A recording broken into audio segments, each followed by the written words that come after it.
मांडलेत की ज्याचा खऱ्या अर्थानं प्रभाव पडलाय आणि त्याचे GR निघालेले आहेत, याचाही मला अभिमान आहे. मी त्या मुद्द्यावर येते, कारण मी जसं म्हटलं सुरुवातीला की साधारण 1.5 वर्ष झाले तुमच्या कारकिर्दीला. मात्र या 1.5 वर्षांमध्ये तुम्ही अनेक प्रश्न उपस्थित केलेले होते.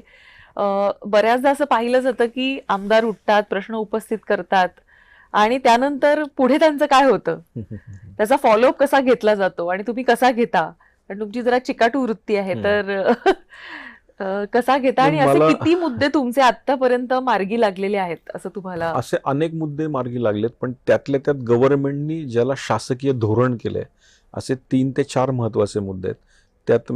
त्यात सगळ्यांना कल्पना असेल की पुण्यातल्या एका हॉस्पिटलचा एक मुद्दा माझ्या PAच्या बाबतीत घडला होता.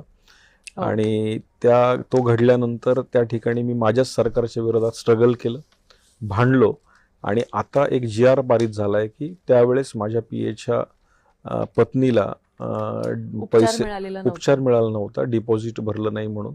त्यानंतर सरकारने एक GR काढला की कुठल्याही सर्वसामान्य माणसाला अशा हॉस्पिटलमध्ये विदाऊट डिपॉझिट तातडीनं ॲडमिशन द्यावं. तो GR त्यानंतर निघाला.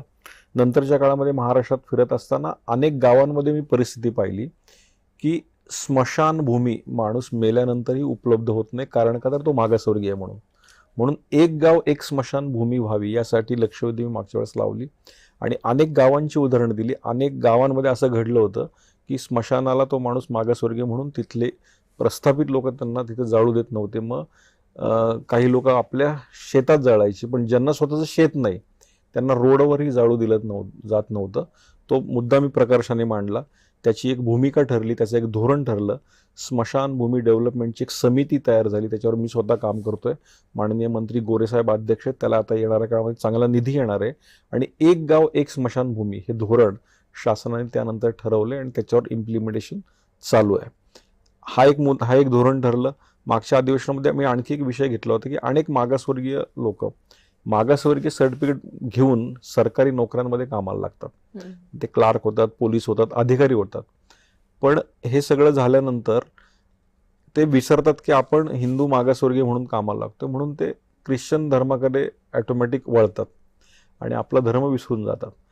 मग असे काही लोक जे आपला धर्म विसरलेत आणि अशा चालीरीती करतायत, अशांचा मी एक मुद्दा त्या ठिकाणी मांडला. त्याचाही गव्हर्नमेंटने GR काढला. अशा चालीरीती नंतरच्या काळात आपली जात बदलून जर कोणी करत असेल, त्याची कंप्लेंट जर कोणी तक्रार केली तर त्या माणसाची नोकरी जाऊ शकते किंवा त्याला परत आपल्या धर्मात यावं लागू शकतं. असं धोरण त्या ठिकाणी आणलं गेलं, त्याचाही GR निघाला. त्यामुळे अशा प्रकारच्या गोष्टी करत असताना हे 3-4 महत्त्वाचे GR जे आयुष्यभरासाठी त्या ठिकाणी इम्प्लिमेंट होत आहेत, हे केल्याची भावना मला आहे. आता येणाऱ्या अधिवेशनांमध्ये पण माझे काही महत्त्वाचे विषय आहे. मागाशी मी सांगितल्याप्रमाणे आरक्षण उपवर्गीकरणाचा विषय जो आयुष्यभर सगळ्यांना हा अतिशय महत्त्वाचा विषय आणि तुम्ही वारंवार उपवर्गीकरणाचा मुद्दा मांडत असता.